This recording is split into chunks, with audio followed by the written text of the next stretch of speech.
You know what I like? Turtles. What is up, guys? It's Mega Man Chief Fan here. Welcome back to another video. Today I'm going to be doing my February wrap-up video. Woohoo! Celebrate! I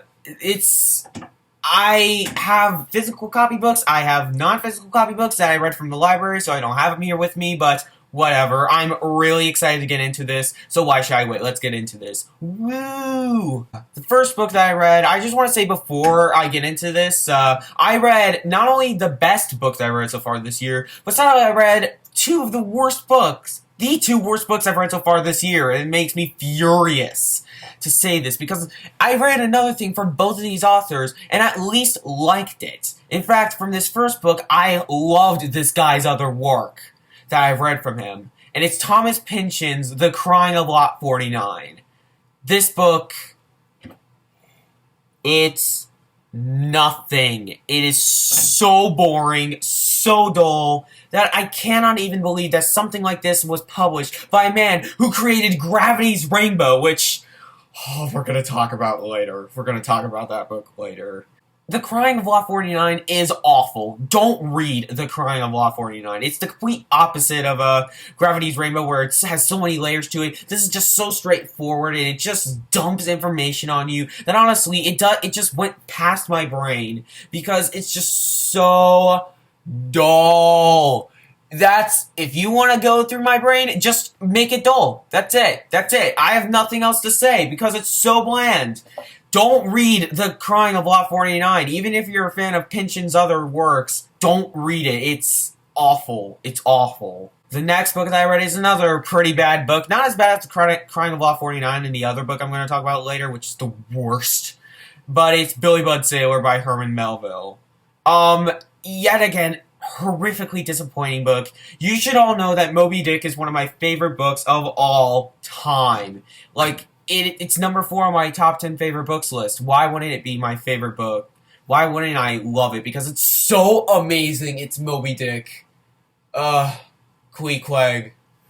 But, Billy Budd really isn't anything. It's dull. It's like, let's make this perfect sailor, the best sailor in the world, go on his treacherous fate, this treacherous peril, and make him cast for his perfection. It's like, really, you're going to make a perfect character and then turn him immediately to faulted, flawed, whatever the word is.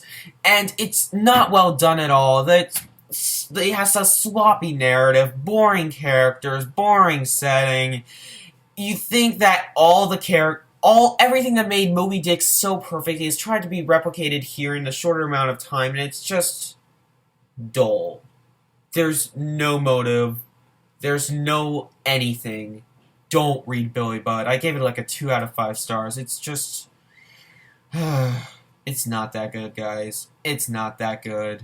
The next book is a book that's good. It's good. It's a play, and I don't really have much to say about this, because if I do, it will be quite a long video, but it's Oedipus Rex, or Oedipus the King, by Sophocles. I really hope I'm pronouncing that word right. I'm just looking on my Goodreads list, but yeah, Oedipus Rex is good. It's really good. You all know this, but it's about this king who has, like, his people suffering, and he has to try to fix that, but he's also conflicted with a whole ton of, like, family issues, and it's really well done, especially for a play that's thousands years old. Like, seriously, this is, like, I don't know when this was published, but it was a while ago, like a long while ago. And Oedipus Rex is good. It has bland characters, but the story's enriching. I really like some of the vocabulary used. It kind of reminds me of somewhat Shakespeare, but not really, because it's a whole different culture. In fact, plays back then were not meant for entertainment. They were meant for a cultural celebration. I actually learned that. Knowledge! But, Oedipus Rex, it's good. It's good. Should you read it? Yes. It's not amazing. I gave it like a 3 out of 5 stars, but it's good. I give it like a 6 out of 10 or something if I were to go on this 10 scale, but whatever. It's good. That's all you need to know. I made a massive author discovery this month with Haruki Murakami. I mentioned him in another video of mine, and yeah, he's probably the best Japanese author I've ever read, manga included. He's so brilliant. He's so fantastic. Just read Haruki Murakami, but this first book I'm about to talk about is, even though it's only like 90 pages, it's not one to start with, and it's the Strange Library. This is a novella about a kid who goes into a library searching for a book, and then he gets imprisoned by the library owner, and then he's like, there's like this maid that comes out with a cart full of food, and he's like trying his best to escape. It's like, what? It's so odd that I liked it. I really liked it. It's a lot of fun, I personally thought, but it's Haruki Murakami, so if you're familiar with his work, go into this thinking it's not like his other work. And if you're new to Haruki Murakami, I'd recommend something like the Wind-Up Bird Chronicle or Kafka on the Shore or Norwegian Wood first, because this is really quite different from his other works, but it's still good. It's alright. I liked it. The next book is from an author who I think I'll only read one book from this guy, unless if I hear amazing things about his other books. But it's Kazuo Ishiguro, yet another Japanese author, with The Remains of the Day. And yes, this book was great. It wasn't great, it was pretty good. It's just, man, there were really good parts in it where I was getting really excited to see what happens. And it just kind of gets stagnant. It's just like, it gets on a mediocre level, but then it gets to amazing levels, and mediocre levels, and then amazing levels. I overall gave this like a 3.5 out of 5 stars, because it's still really good. You should still read Kazuo Ishiguro's The Remains of the Day. But, it's just, It's still, it has its mediocre moments. If you don't know what this is about, it's about a butler named Stevens who goes out in life, and then he just tries to build up a life outside of the house that he's been serving for about like 30 years or so. And it makes him look back on his owner and seems like he's not really the nicest guy, and just, it's good. You should read it. Stevens is a wonderful character. Just read it. Read it. Read it. Read it. The next book is probably the last book from this author I'm going to read, and it was alright. It was like, it's 3 out of 5 star quality on an average standpoint, and that's The Fall by Albert Camus. I did not like The Plague at all. I really, really liked The Stranger. And this was okay. I think it averages out to make Albert Camus at least a good author. I think this is a perfect place to stop with his fiction. I don't need to read any of his other novels. I think I'm going to read a few of his essay collections. But with his fiction, I think I'm done. I think I've read all the major ones. It's about a man whose life is going through a fall. That's pretty much how he phrases it. And that's why the book is titled The Fall. It's the fall of a man's reputation in life. Woo! Such poetic language! You should still read it. You should still read it. Unless if you aren't familiar with Camus. I definitely recommend reading The Stranger first, and then you can read The Fall. The Plague, you can just go with that. It's overly long and boring. But, The Fall is good. I really, really like The Fall. The next book that I read is A Clockwork Orange by Anthony Burgess. Oh my god. This book is brutal, yet really, really, really good. It's really good, guys. Alex is so despicable. He's not likable, no, but he's brutal and disturbing and just violent, and he's just so well written. He's so well written, guys. You should still read A Clockwork Orange. It's about 4 droogs who go around in London causing mayhem, and then one day the leader gets arrested, and now it's like him trying to escape, and it's like a social commentary and everything, and it's so good. It is really, really good. I have yet to see the Stanley Kubrick movie. Okay, before I say this, I'm the worst film fan ever. I am the worst film fan ever. But, I've not seen A Clockwork Orange by Stanley Kubrick. I've read the book, but I haven't seen the movie. Let that sink in a bit. But Should you read A Clockwork Orange? Yes! I just bought it. The only reason why it's not here is because I want to make this video out today. So, I bought it. So that's something. It's A Clockwork Orange. You should read it. It's A Clockwork Orange. It's good. It's really, really, really good. And then the final book for the non-physical copy pile is Kafka on the Shore by Haruki Murakami. This is one of Murakami's greatest books. Like, I'm dead serious. I loved this book. I read this book. It's a 450-page book that I read in 2 days. 2 days. Kafka on the Shore. Kafka is such a great main character. He is like me. He lives his life in the library, pretty much. That's where he works. That's where he spends all his free time. The only thing that he doesn't do in that library is sleep. That's it. He technically has an apartment, but he just spends time at the library, and then he goes, meets, and then there's this girl named Sakura in there, not to get confused with the useless Sakura from Naruto. God.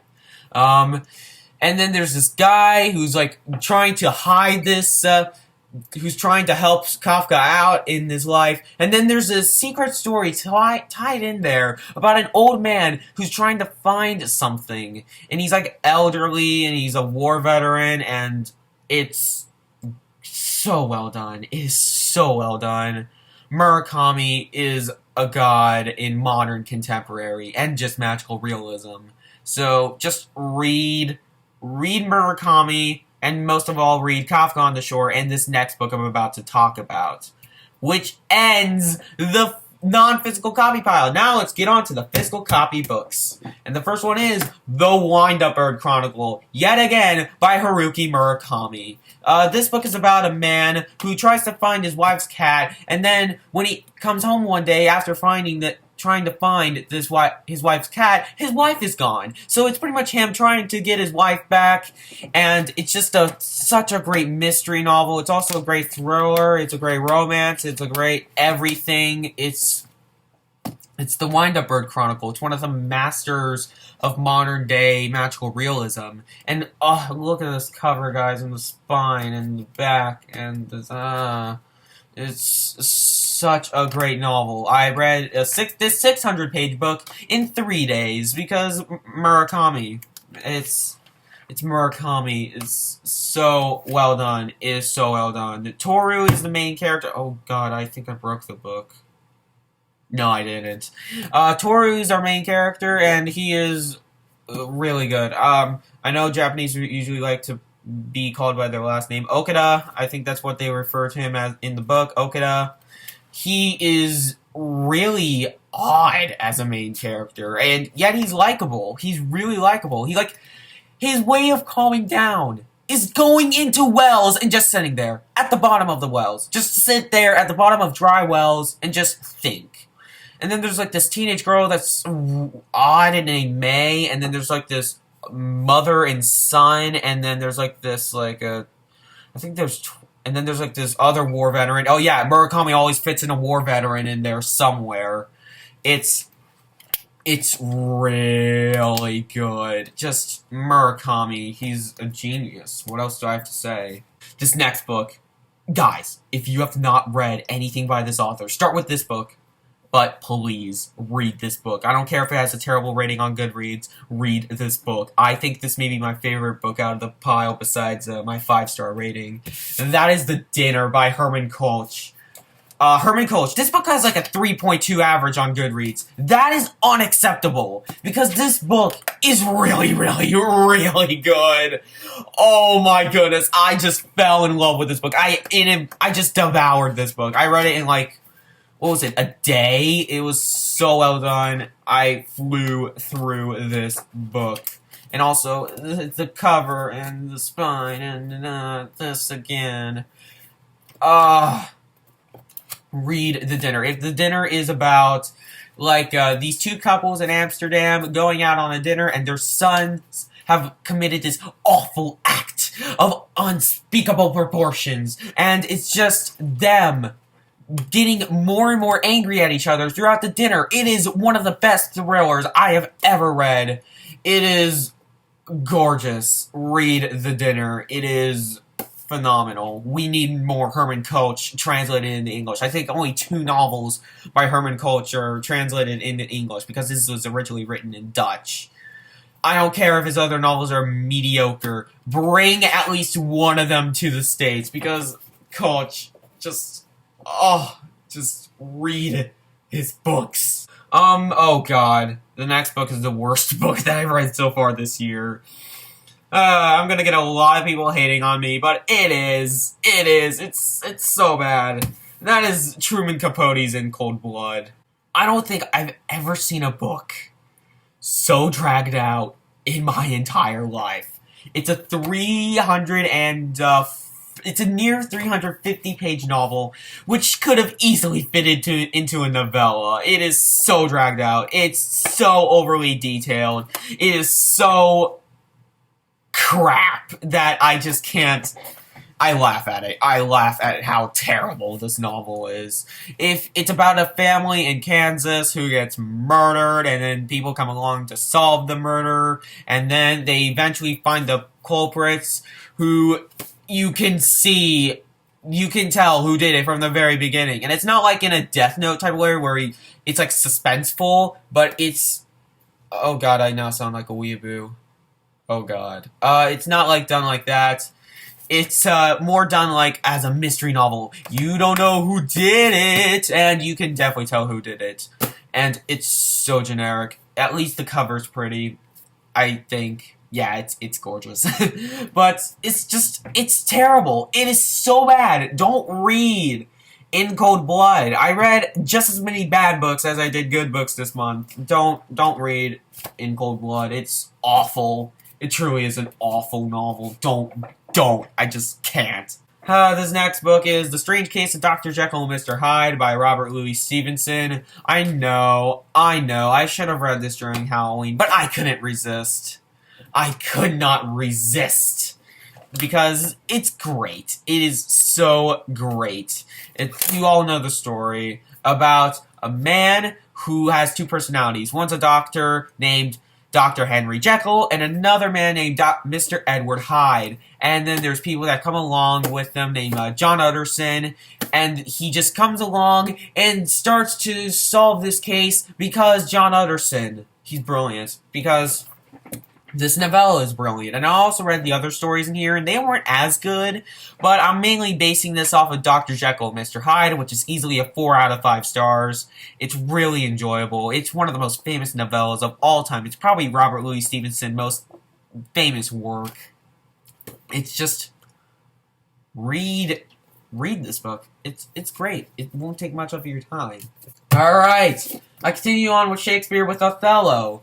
A lot of people love this play, and I don't. I don't love this play. I think it's alright, it's good, but it's just, I don't know.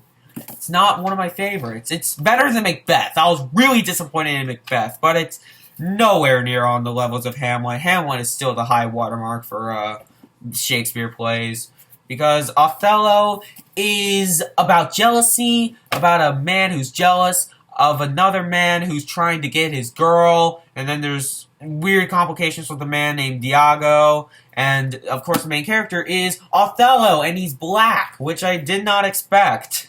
I go into books blind because that's how I am. But Othello, it's still good, don't get me wrong. I really like the language because it's Shakespeare, and the story was really good, but the characters were flat. I surprisingly found these characters flat.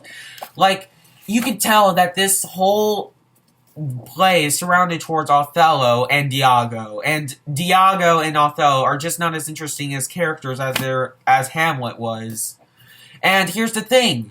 I watched a performance where Iago is played by Kenneth Branagh, which you guys should probably know from my January wrap-up video that I praised the Kenneth Branagh version of Hamlet.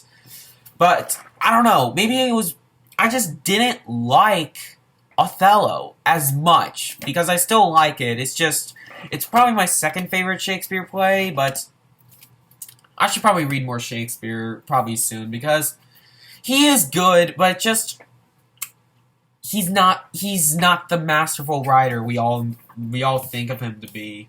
The next book in the pile is the best book that I've read so far this year. Better than The Scarlet Letter, better than Fahrenheit 451. Gravity's Rainbow by Thomas Pynchon is a masterful piece of literature that must be adored by everybody. Oh my goodness, this is like if Ulysses was done correctly. This is like if Ulysses was fun and had a plot and was interesting and had brilliant language and lexicon. It's fantastic. It is amazing. And the first page, guys, a screaming comes across the sky. It has happened before, and there's nothing to compare it to now. Because it is Gravity's Rainbow. The rockets go through the air. Everything explodes because it's Gravity's Rainbow. You should read this book. You should read Thomas Pynchon. Besides The Crying of Lot 49. Don't read The Crying of Lot 49. But, oh my goodness. I was blown away by this novel. I was not expecting to even like it, and I loved every single word out of this book. Just Gravity's Rainbow. If you don't like this novel, you're wrong, because it is so brilliant. Just read Gravity's Rainbow. It is a massive book, but it is so worth it. 775 pages of pure glory. The next book is Oliver Twist by Charles Dickens, my 5th Dickens book. And it's amazing because it's Dickens. Why should it be? Why isn't it amazing? Because it's Dickens. I worded that terribly because I made it look like it's bad. But this is not bad. This is really, really, really good. Y'all know the story because it's about an orphan boy who tries to find a family, and things happen. A lot of colorful characters get involved, like Charlie Bates, Sykes, Nancy, the Jew. I know his name is Fagin, but I'm calling him the Jew because that's how Dickens calls him, because Dickens does his own thing. Because Dickens is Dickens. If you're not familiar with Dickens, this is a perfect place to start, because it's terribly small for a Dickens novel, and it was perfect for me at the time. My next Dickens book is hands down going to be The Old Curiosity Shop, which I've heard nothing but great things about from people that I at least trust. Because it's Dickens. Dickens is great, guys. Dickens is just great. Read Oliver Twist. Read Great Expectations. Read The Pickwick Papers. Read A Christmas Carol. And if you like to read A Tale of Two Cities, because it's Dickens. He's one of my 3 favorite authors. It's Dickens. And the final book for the video is Mouse by Art Spiegelman. A little bit of change up here because it's a graphic novel. Mouse. I was reluctant to read this. I was meaning to read this for a year now, and I'm so glad I finally did, because it's one of the few graphic novels where I think it deserves every bit of hype that it gets. It is gorgeous. It is beautiful. It is grotesque. It is dark. It is phenomenal. It's about Art Spiegelman interviewing his father about his time during the Holocaust and making a book about it. It's self-aware that it's a book, and that's what I like about it. Oh yeah, I got this used, but whatever. That doesn't matter. And it's a biography, pretty much, about Art Spiegelman's father and his time during and before the Holocaust. It's dark, but it's so well done. It is so well done. I don't think I can find any major flaws in this book, but I know Barry at Bass Pierce said the same thing. I know I keep quoting him, but it is kind of true, but I do want to add on to something. He said that the anthropomorphism is quite pointless. And while I do kind of agree that they could have taken that a little bit further, he makes the brilliant idea to not make it cheesy. Get it? Mice? Woo! But, yes. I still think it's still well done. I'm glad they didn't just make everything just a pun, because then that would just have killed the book.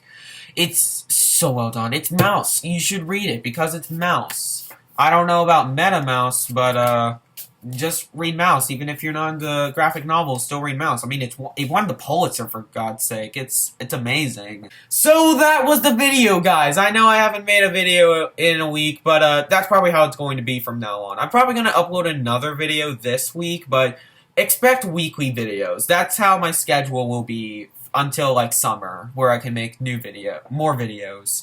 But anyway, tell me what you guys read in February down below, and tell me what I should read in February, because so far, it's gotten to a big start.